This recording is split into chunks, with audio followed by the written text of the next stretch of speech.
Salut à toutes et à tous et bienvenue dans ce nouveau tutoriel dédié aujourd'hui à Photoshop, mais pas que. On va plutôt s'intéresser à une thématique qui est la création de mock-up. Les mock-up, c'est les mises en situation de vos logos ou de vos projets dans des affiches, des flyers, des pancartes ou tout autre élément de communication qui pourrait vous être utile. L'objectif aujourd'hui, c'est donc de vous permettre de découvrir comment, à travers ces 5 petits ateliers, vous pouvez créer les vôtres. Ça permettra d'avoir quelque chose qui soit plutôt sympa pour de la présentation. Si la vidéo vous plaît, vous pouvez bien sûr liker, partager, vous abonner. Et si vous voulez en apprendre plus, je vous invite à nous rejoindre sur OK Formation. OK Formation, c'est la plateforme que j'ai réalisée et que j'ai créée, qui contient plus de 500 heures de vidéos sur de multiples logiciels. Elle est là pour vous permettre de vous former le mieux possible. Voilà pour cette petite introduction, on attaque maintenant les 5 astuces. Passons à l'exercice pratique sur la réalisation de mock-up. Comme je le disais tout à l'heure, un mock-up, ça va être la possibilité de venir changer dynamiquement un élément dans une photo. Par exemple, ici, le fond d'écran. Pour ce faire, je vais commencer ici par créer un nouveau calque. Je clique sur le petit plus, et je vais venir faire un clic droit, convertir en objet dynamique. Vous savez maintenant que quand je viens ici double-cliquer, ça m'ouvre une nouvelle fenêtre en PSB. Forcément, on est dans du dynamique. Cette fenêtre, je vais venir y ajouter une photo. Par exemple, je ne sais pas, voilà, cette photo avec un petit lapin. Voilà. On vient l'importer. Vous connaissez la transformation manuelle maintenant. Je viens agrandir. Je vais rester appuyé sur Alt, ce qui va me permettre de partir du centre vers les extérieurs pour remplir avec mon petit lapin. J'appuie sur Entrée et un petit CTRL S pour enregistrer. On vérifie bien que la petite étoile est partie. C'est le cas. On peut fermer la fenêtre. Maintenant, vous avez un calque qui prend l'intégralité de votre image, ici, qui est le lapin. Le principe va être très simple, on va faire un CTRL T pour la transformation manuelle, et tout à l'heure, comme tout à l'heure, je vais appuyer sur Alt ici pour venir réduire la taille. En appuyant sur la touche CTRL, je vais avoir la possibilité ici de venir régler les coins de mon écran. Vous voyez, je peux venir cliquer sur un point, je peux venir cliquer sur le deuxième, et ainsi placer, eh bien, tout simplement le fond d'écran. Donc là, ouais, je vais venir le faire aussi ici. Donc on va essayer d'avoir quelque chose qui soit un peu réaliste, hein, malgré tout. Et à peu près, voilà, ici. On va peut-être le descendre un petit peu. Et donc là, j'ai plus ou moins mon écran. Je peux zoomer, hein. On voit qu'il y a même une petite découpe. On va la faire après. Là, vous voyez, je vais venir, hop, agrandir ici.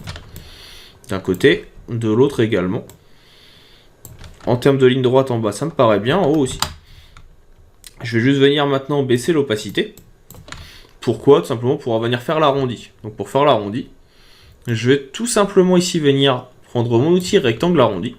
Je vais me mettre au centre. Je vais appuyer sur Alt. Et vous voyez ici, je vais essayer de venir faire plus ou moins le même arrondi. Donc là, voilà, ça me paraît pas mal. On dira que c'est l'écran. Je vais le mettre en dessous.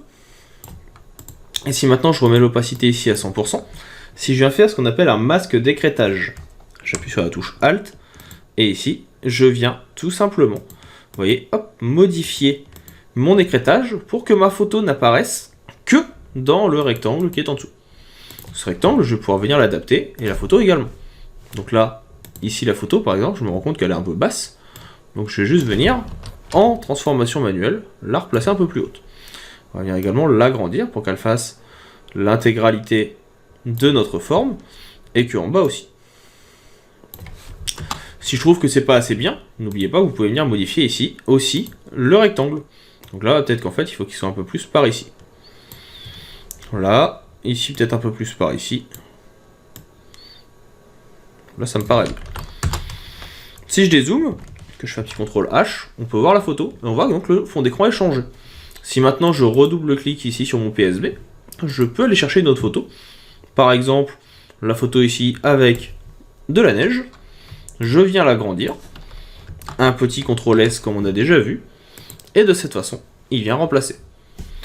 Alors là, je vais juste venir refaire un dernier petit déplacement, je refais un petit CTRL H, je vais juste venir le déplacer un peu vers l'intérieur, en appuyant encore une fois sur CTRL, tout simplement parce que si vous regardez bien ici, j'avais une marge qui était plus grande d'un côté que de l'autre, ce qui n'est pas forcément optimal. Ce qu'on va faire maintenant, c'est aussi revenir ici sur notre photo, faire un clic droit et option de fusion.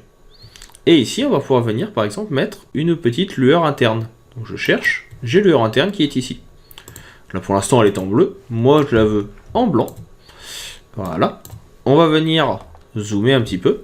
On peut modifier, vous voyez, hein, la taille, etc. Simplement parce qu'en fait, comme c'est un écran rétro-éclairé, ça peut être intéressant d'avoir justement ce petit effet de lueur qui apparaisse. Sur le blanc, ça se verra pas trop, mais ça se verra sur d'autres photos. On va ajouter également une ombre interne. Pourquoi? Tout simplement parce que la petite ombre que je suis en train d'ajouter ici, donc là, vous voyez, je la déplace, elle va permettre d'ajouter de la profondeur. Donc je la fais juste dans un petit coin, en haut à droite ou en haut à gauche. Je vais mettre 0 bruit, une opacité beaucoup plus faible et une distance aussi beaucoup plus faible. Et donc là, de cette façon, vous pouvez le voir tout de suite, ça permet d'ajouter de la profondeur. Et si maintenant je reviens sur mon PSB et que je remets le lapin par exemple, je viens ici faire un CTRL S pour enregistrer. Et donc là, j'ai remplacé et on a toujours les effets qui sont disponibles et qui permettent d'avoir quelque chose qui paraît un peu plus intéressant. Peut-être que la lueur interne ici est un petit peu trop présente. La taille est peut-être un peu trop, voilà, agrandie. Donc on va l'enlever. On peut aussi également essayer de mettre un satin. Pourquoi? Parce que le satin, on l'a déjà vu, va permettre de donner un effet ici, vous voyez, de remplissage. Et donc ça peut être l'occasion de venir le mettre avec du gris ou avec peut-être un effet un peu dalle rétro-éclairée avec un côté un petit peu bleu. Ça peut être l'occasion d'essayer. Et bien sûr, après, vous voyez que vous avez la possibilité de jouer sur l'opacité ou encore sur les modes de fusion. Bref, plusieurs petites choses à tester. Personnellement, je suis pas forcément fan du satin, c'était vraiment pour tester, mais voilà, on va l'enlever. Donc voilà, vous avez fait votre premier mock-up. Vous pouvez maintenant faire ça sur tous les éléments que vous souhaitez. Ça peut être sur des t-shirts, ça peut être sur des casquettes, ça peut être sur n'importe quel type de vêtements, ça peut être sur des objets. Pour du packaging, c'est la même technique qui est utilisée. Bref, vous avez toutes les cartes en main pour venir créer les mock-ups adéquats à vos réalisations. On va maintenant passer à d'autres exercices pratiques pour ce chapitre sur les calques. Par exemple, avec la création d'une double exposition et avec la retouche photo avec de la lumière tamisée. Et une fois qu'on aura fait ça, on pourra attaquer le chapitre sur le détourage. On voit ça tout de suite dans les prochaines vidéos.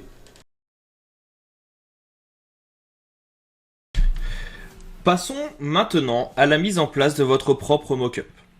Alors pour ce faire, vous allez voir que c'est très simple.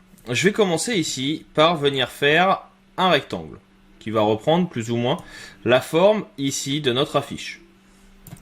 Pourquoi? Comme ça on est sûr d'avoir quelque chose qui soit déjà plus ou moins à la bonne taille. On aura juste à modifier quelques petits paramètres et à faire du détourage.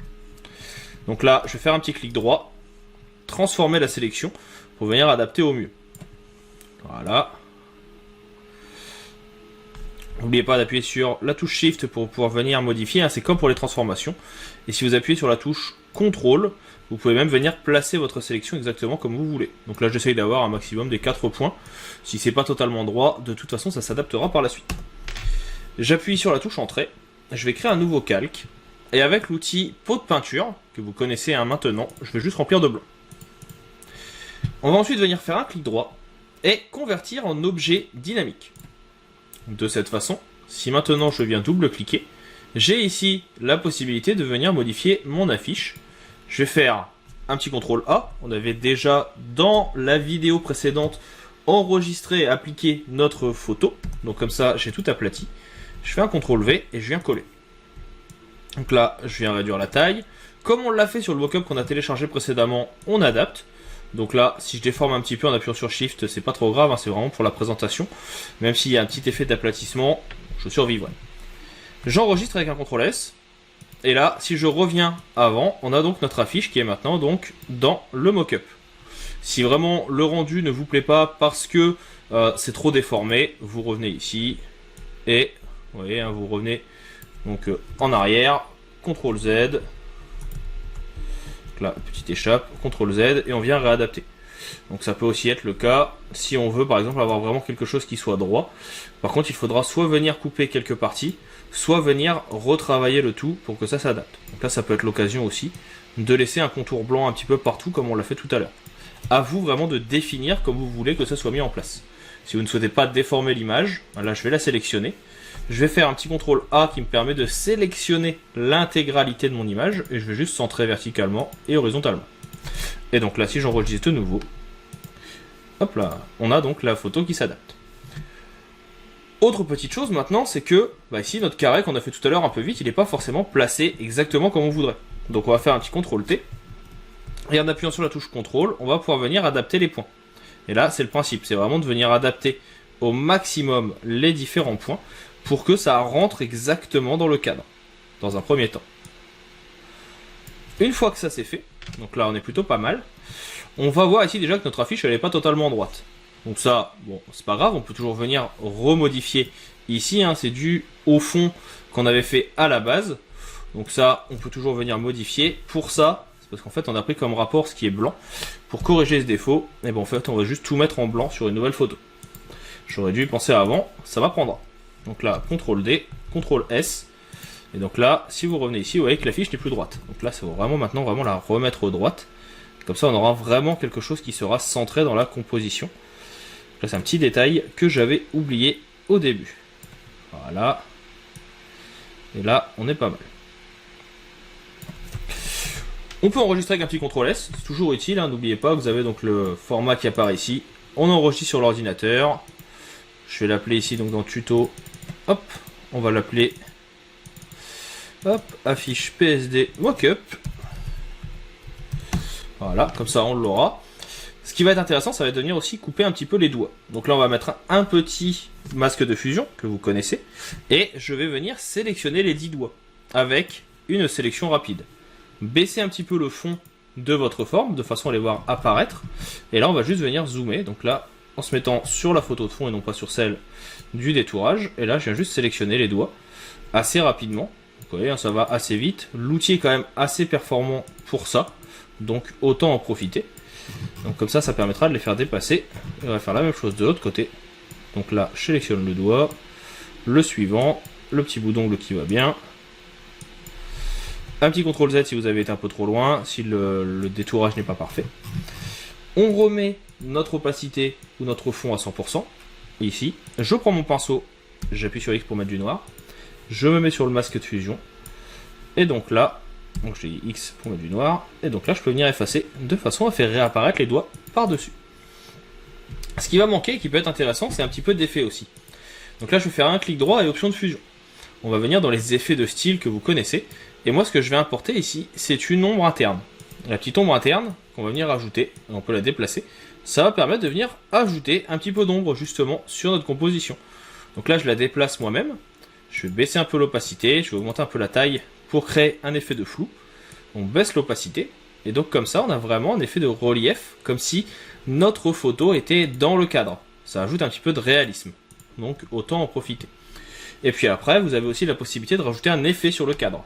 Un effet que j'utilise de temps en temps, qui est assez intéressant.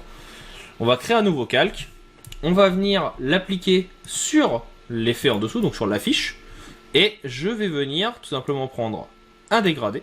Donc mon outil de dégradé qui est ici. Clic droit, basique et premier plan vers transparent. Et je prends du blanc.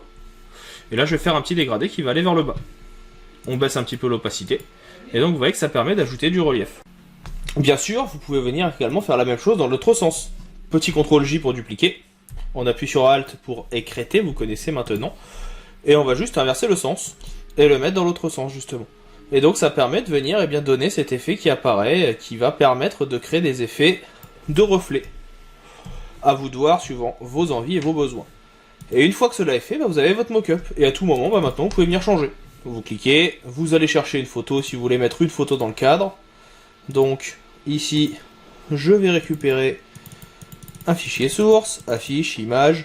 Vous voulez mettre, je sais pas, la ville de tout à l'heure. On l'importe.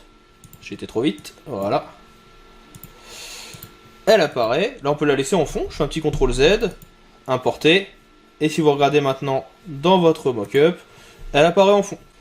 Vous voulez y ajouter des petits effets, donc là on est en calque dynamique, peut-être qu'on peut venir la désaturer, donc réglage, on va faire ici, je sais pas, un noir et blanc, comme ça elle disparaît un peu en termes de couleur. On veut y ajouter des petits effets, on peut venir ajouter des calques, des réglages ou des filtres. Les filtres pour l'instant nous n'avons pas vu, on verra dans la suite du tutoriel. On a déjà vu le flou Gaussian, voilà, on peut ajouter un petit flou Gaussian. Un petit CTRL S pour enregistrer, on regarde et on a le rendu qui apparaît. Bref, plein de possibilités de paramétrage suivant vos envies et vos besoins. Donc voilà pour ce chapitre, on en a maintenant terminé avec tout ce qui est objet dynamique, déformation et création de mock-up. On va passer au prochain chapitre qui sera sur la compréhension un petit peu plus théorique de tout ce qui va être colorimétrie, tout ce qui va être profil colorimétrique, tout ce qui va être impression. Donc ça va être une vidéo, ou plutôt un chapitre assez dense, mais qui vous permettra d'avoir une meilleure compréhension des spécificités d'un document.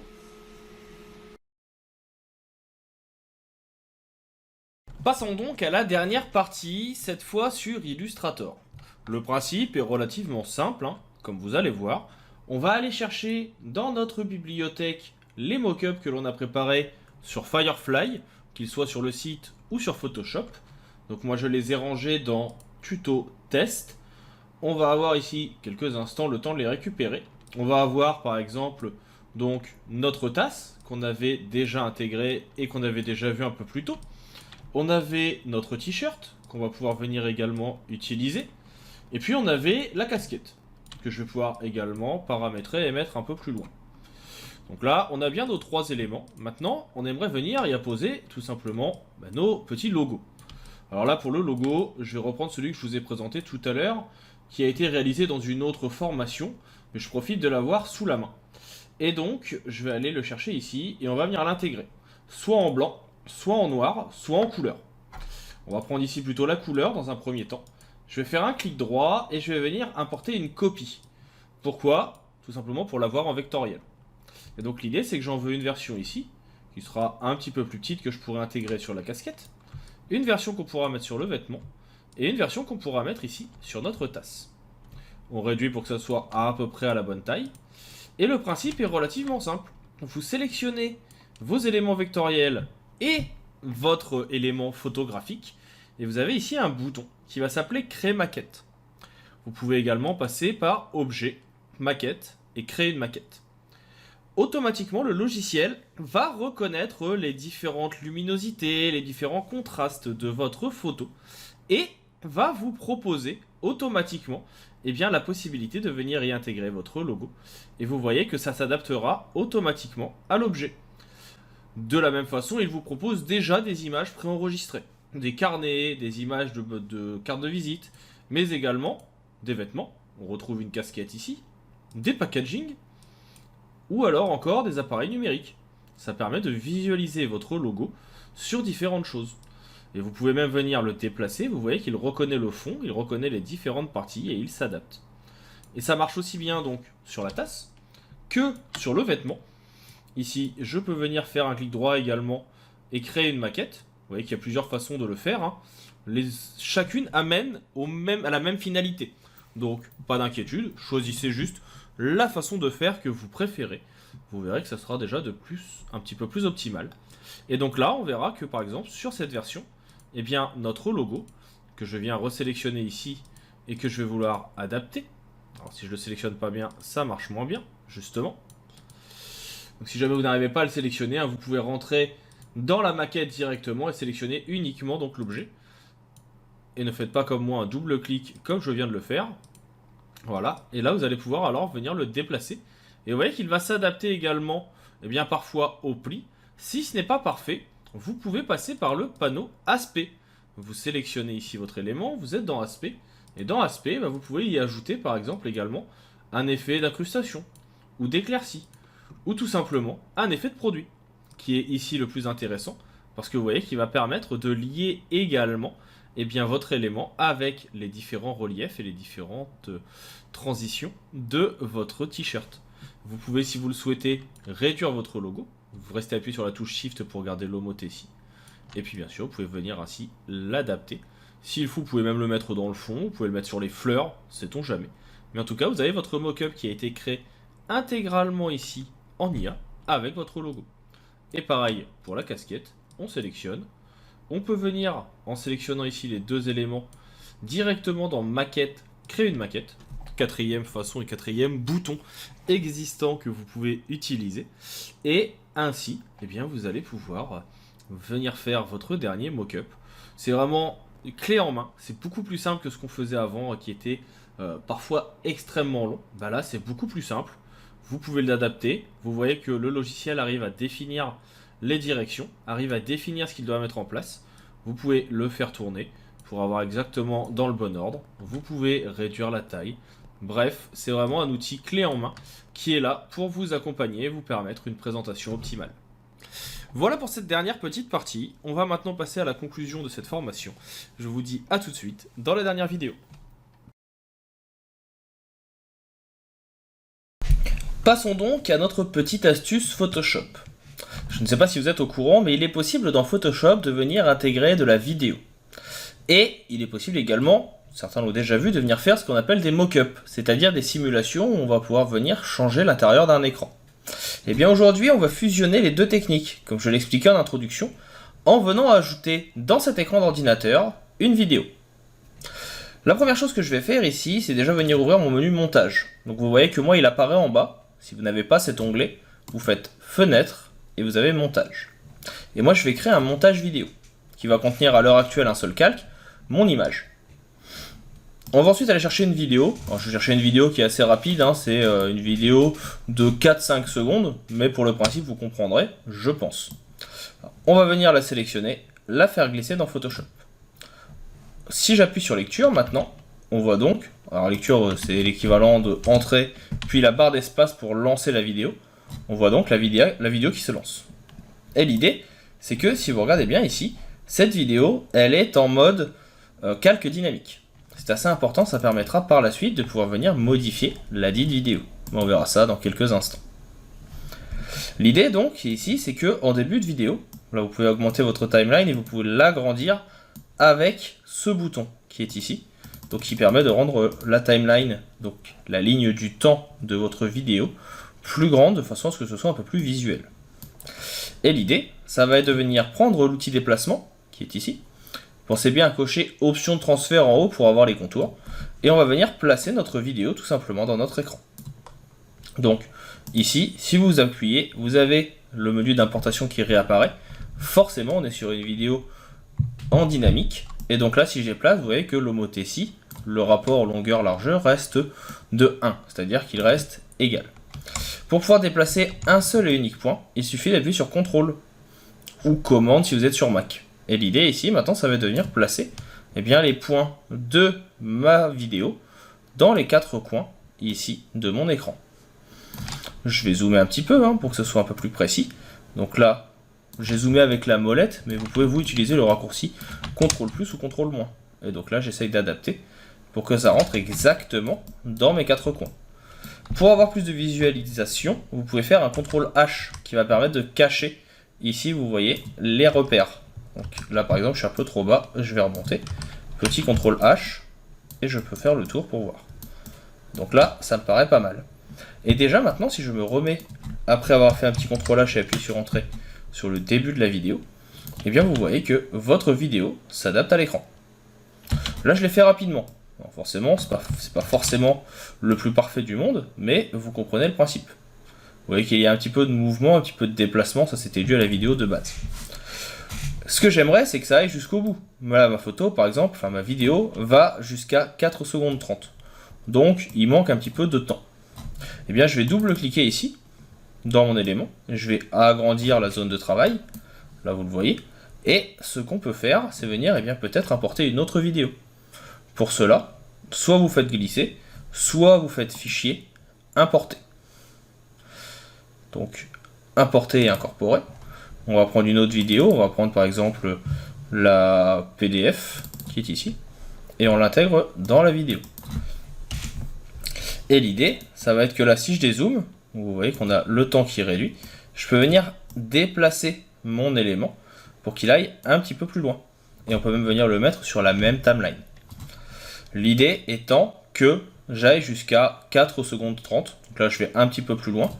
C'est pas grave, on sait qu'on a dit qu'on était à 4,30. Alors là, si vous regardez, ici, vous avez donc, comme je le disais tout à l'heure, le temps qui défile. Donc j'avance, je vais mettre à peu près ici. Au pire, vous pouvez toujours repasser en amont. Là, on voit que c'était 4,29. Vous pouvez venir même directement, normalement, écrire ici. Vous double-cliquez, vous tapez 4,29. Votre curseur sera passé au bon endroit. Et là, je vais juste réduire cette image. On est sur un calque dynamique. Si je fais un petit CTRL S, ça va permettre d'enregistrer. Vous connaissez normalement le principe. Là, le problème, c'est que vous voyez que ça va donc enregistrer en PSB. On a le petit point, la petite étoile. Je fais un CTRL S pour enregistrer. Et si maintenant je reviens de l'autre côté, si j'agrandis mon élément, vous voyez que maintenant, eh bien, l'élément va du début jusqu'à la fin et il va passer au deuxième. Et il me fait passer l'un après l'autre. Donc très rapidement, j'ai pu faire mon petit mock-up animé juste en déplaçant quelques points à l'aide de la touche contrôle et juste en important la vidéo. Maintenant, j'aimerais peut-être un peu plus de réalisme, parce que là, c'est posé rapidement. Sachez que même si c'est de la vidéo, vous pouvez venir faire un clic droit et option de fusion. Et dans cette option de fusion, on peut venir ajouter par exemple une petite ombre. Donc là, ça serait une ombre interne qui va m'intéresser. Donc cette ombre interne, je fais un petit avant-après, hein. On la voit pas forcément, c'est très léger. En tout cas au début. Mais une fois que je l'ai activée, si j'augmente un peu la taille, vous voyez qu'elle va apparaître ici et ajouter de la profondeur à mon écran. Alors là, je peux cacher, donc avant-après. On peut jouer un peu sur l'opacité pour que ce soit plus fort et qu'on ait vraiment l'impression ici qu'il y ait une version intérieure de mon élément. Et dans le même temps, je vais en profiter également pour venir faire une lueur interne qui, elle, en venant cliquer, va être placée plus ou moins de l'autre côté. Ça fait un petit contour blanc. On augmente un peu l'opacité. On peut venir maigrir ou jouer sur la taille qui va permettre d'avoir un effet un peu plus blanc. Donc là, je vais baisser un peu la taille. Et donc, ça permet d'avoir un effet un peu LED qui va apparaître et donner du relief. Je clique sur OK. On peut faire avec et sans effet. Vous voyez tout de suite la différence. Et ces effets vont rester en place sur toute la vidéo parce qu'ils sont mis sur le calque dynamique et non pas sur la vidéo en elle-même. Et peut-être même que demain, vous avez envie de changer. Vous ne voulez plus cette vidéo. Donc ces deux éléments-là qui sont dans un groupe vidéo, on va peut-être les cacher. Et je vais aller chercher une autre vidéo, peut-être un tuto que j'ai réalisé. Alors on va aller dans tuto, on va prendre un gratuit que vous verrez sur la chaîne YouTube prochainement ou qui y est déjà. On va l'intégrer. Alors là, tout de suite, j'importe. On agrandit un petit peu la fenêtre pour que ça passe bien. Là je vais le déformer, c'est pas forcément adéquat de déformer, mais c'est pour le principe.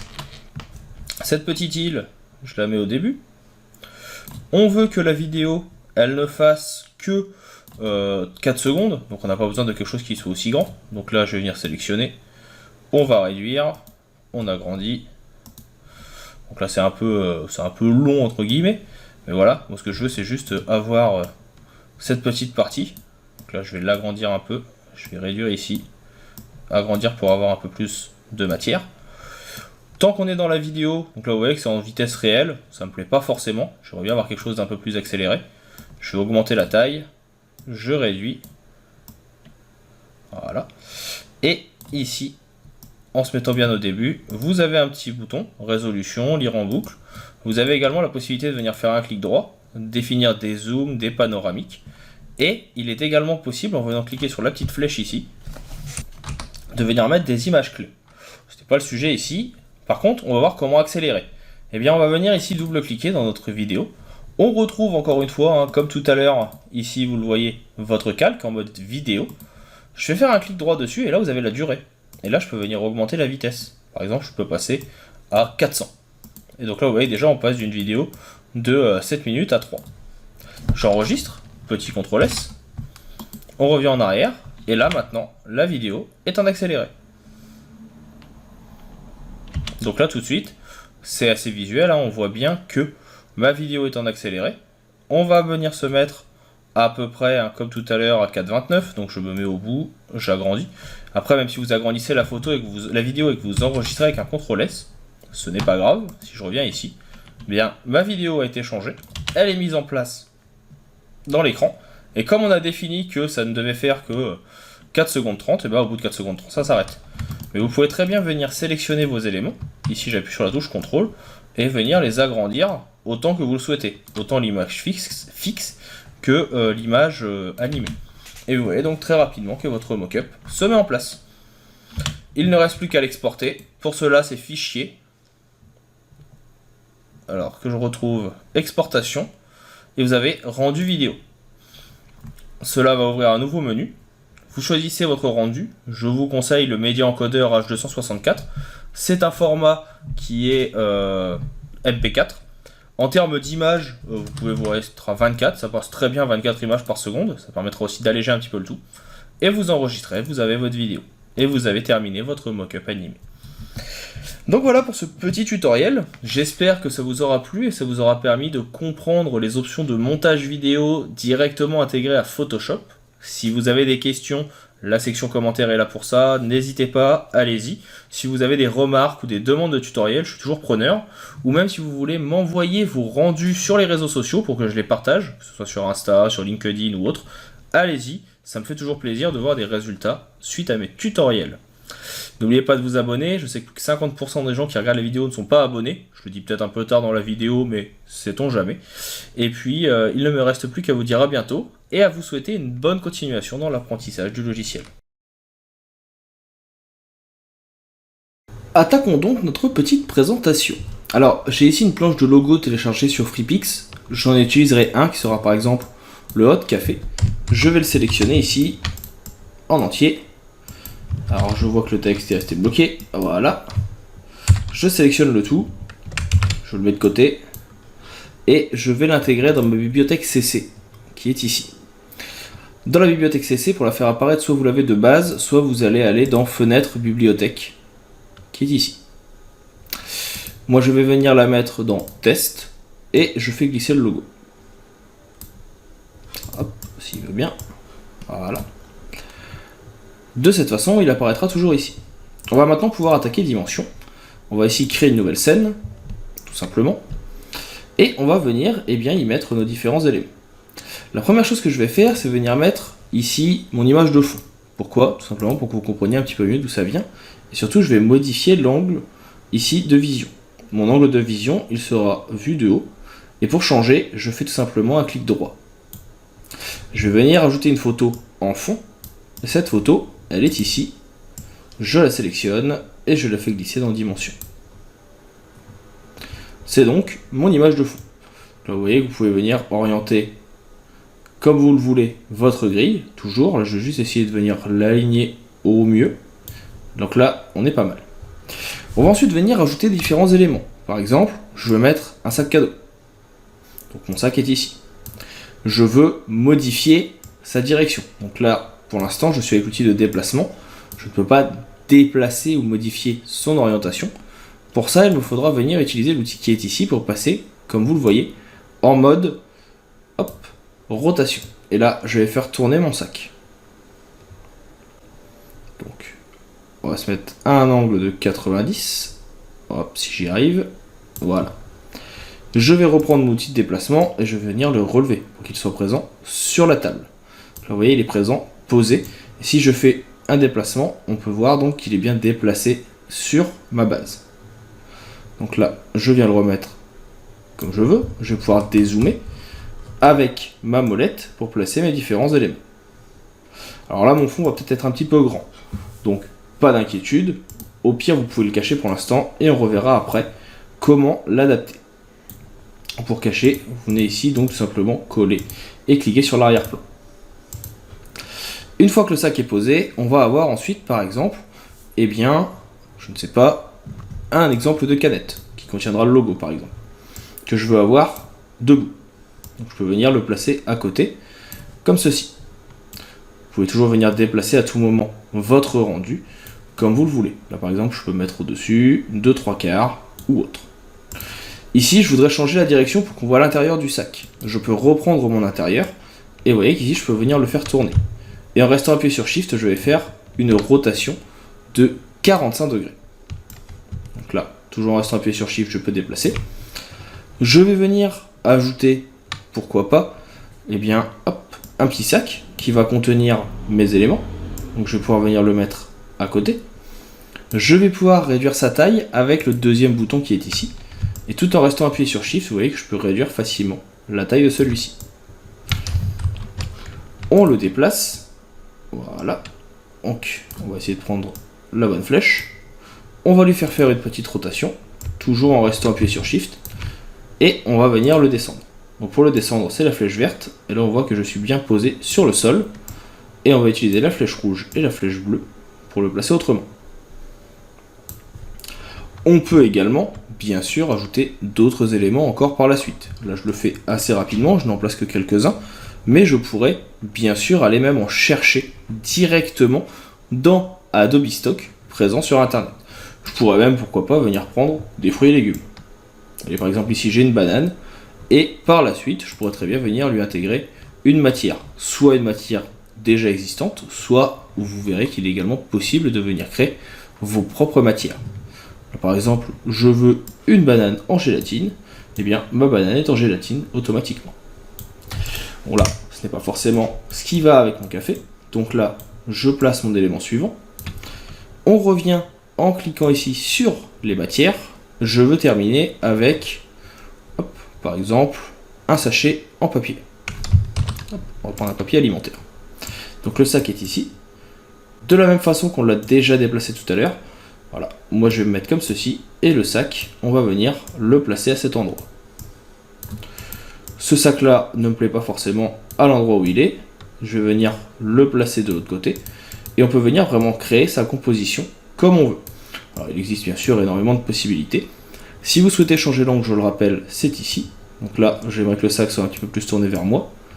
La canette, on peut même la pencher un petit peu, si on le souhaite. Hop. Du coup, le sac, je vais essayer plutôt d'avoir quelque chose qui va être réaliste plutôt que de l'avoir à plat. On verra dans la suite de la vidéo comment l'aplatir et comment avoir une autre vision. Donc, hop, je viens le remettre droit. On va le tourner sur l'autre axe. Et on va venir tout simplement le placer ici. On descend avec la flèche. Le sac est un petit peu trop petit pour l'agrandir. On va revenir ici, reprendre nos éléments.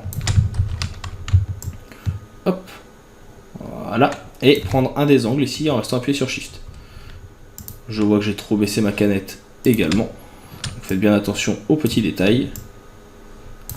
Là, je supprime ce sac là. On va pouvoir maintenant leur rajouter les textures. Donc, c'est le petit bouton qui est ici. Plusieurs possibilités. Là, pour ma canette, par exemple, je vais prendre un élément qui existe déjà, c'est l'aluminium. Donc, ça ajoute une canette en aluminium ici. Le sac est déjà en papier. D'ailleurs, si vous regardez dans sac en papier et que je viens ouvrir le menu, on voit qu'il y a déjà une texture.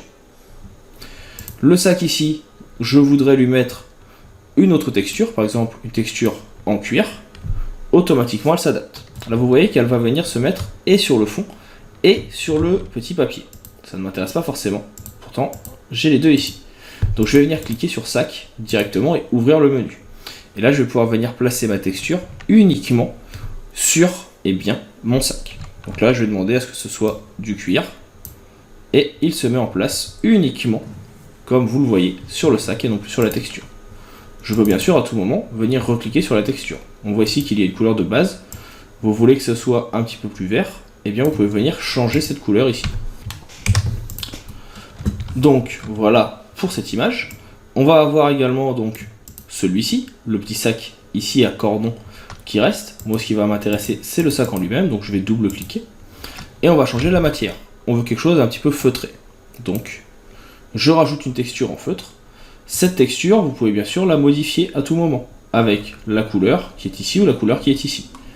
À vous de voir les différents éléments. Vous pouvez sélectionner le type de fibre, est-ce que c'est bouclé, est-ce que c'est droit, la densité des fibres, vu qu'on est sur une texture ici, comme vous le voyez, donc de tissu, et vous avez énormément de possibilités de paramétrage, même beaucoup plus qu'avant. Cela a été mis récemment à jour dans les dernières versions de Dimension.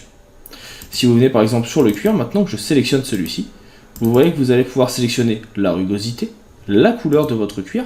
Donc plutôt que d'avoir un cuir ici marron, vous pourriez très bien avoir un cuir vert. C'est à vous de définir la couleur. Bien sûr, vous pouvez également venir modifier les détails ici, qu'ils soient de façon aléatoire, les effets de cuir ou autre. Sur le papier, ici, vous aurez d'autres possibilités de modification, et pareil sur l'aluminium. Pour ça, il vous suffit de cliquer. Vous avez également la possibilité de modifier l'anneau d'ouverture, l'aluminium brossé ou autre. Il y a également ici maintenant, comme vous le voyez, la possibilité d'avoir des matières liées. C'est si vous avez plusieurs matières sur une seule canette. Ça ne m'intéresse pas forcément pour le cas présent, donc je vais faire un CTRL Z pour revenir en arrière. Maintenant que cela est fait, on va venir apposer notre logo. Donc pour cela, on va tout simplement venir récupérer nos éléments. Et je vais donc venir dans ma bibliothèque qui est ici, récupérer mon logo. Et je vais maintenant pouvoir, comme vous le voyez, le faire glisser pour l'apposer dans la composition. en restant appuyé sur Shift, je vais pouvoir le déplacer, l'orienter comme je le souhaite et le mettre sur mon sac. Je vais pouvoir également, si je veux, le mettre sur tous mes autres éléments. Par exemple, je peux venir le placer ici. Toujours en restant appuyé sur Shift, je peux réduire la taille. Voilà, on le place où l'on souhaite. On va faire la même chose sur le sac de l'autre côté. Donc, automatiquement, il va s'adapter. Toujours possibilité de régler la taille. Vous avez ici la position, soit en décalcomanie, soit en fond, qui va être un petit peu différent. En fond, ça va être partie intégrante de la texture, tandis que décalcomanie, ça va être posé dessus. Il faut le savoir, c'est important. Donc ici, toujours la possibilité donc de venir retravailler à tout moment dessus. Pareil, vous avez la possibilité de définir si c'est un fond ou non. On va avoir la possibilité de le faire sur chacun. On va venir placer une dernière fois notre logo ici, sur la canette. Vous pouvez même, au besoin, ajouter plusieurs décalcomanies. Vous pourriez très bien venir créer une bande de couleurs que vous ajouteriez et qui viendrait faire le tour de votre élément. Et ensuite, eh bien, on revient ici dans Fichier pour débutants. Bien sûr, vous avez la possibilité d'aller un petit peu plus loin et d'avoir d'autres éléments. Moi, je vais venir chercher, par exemple, ici, une image de table ou autre, ou la photo que j'avais tout à l'heure, et je vais pouvoir venir intégrer le tout sur ma composition. Donc, si je place ma photo de table, voilà, je peux venir ici cliquer sur adapter à l'image. On va venir adapter la perspective, la lumière et tous les éléments. Et automatiquement, vous voyez que tout va venir se mettre en place avec les tailles et les ombres. Je peux bien sûr également venir choisir autre chose, telle que la photo que j'avais tout à l'heure. Je peux venir la placer. Donc là, elle va être un petit peu plus grande, je vous l'accorde, mais on peut voir ce que ça donne quand on vient adapter avec cette texture. On lui laisse chercher la perspective, ça peut être plus ou moins long. Une fois que c'est fait, on clique sur OK, et vous voyez que l'élément va venir se placer sur la table, comme si il était lié. Alors, bien sûr, vous pouvez modifier plusieurs éléments, la rotation, l'intensité, votre image en elle-même, ici que j'ai fait relativement grande, mais vous pouvez venir l'adapter. Donc vous voyez que ça va assez vite, et ça permet vraiment de créer des mises en situation rapidement, et de façon très intéressante. J'espère que ce petit tutoriel de présentation de dimensions sur la possibilité de faire des mock-ups vous aura plu. Je ne vais pas jusqu'à l'export parce que ça pourrait être un petit peu plus long. Si cela vous intéresse, ça pourra faire l'objet d'une autre vidéo. Je vous dis maintenant à bientôt pour d'autres tutoriels sur le sujet et je vous souhaite une bonne continuation.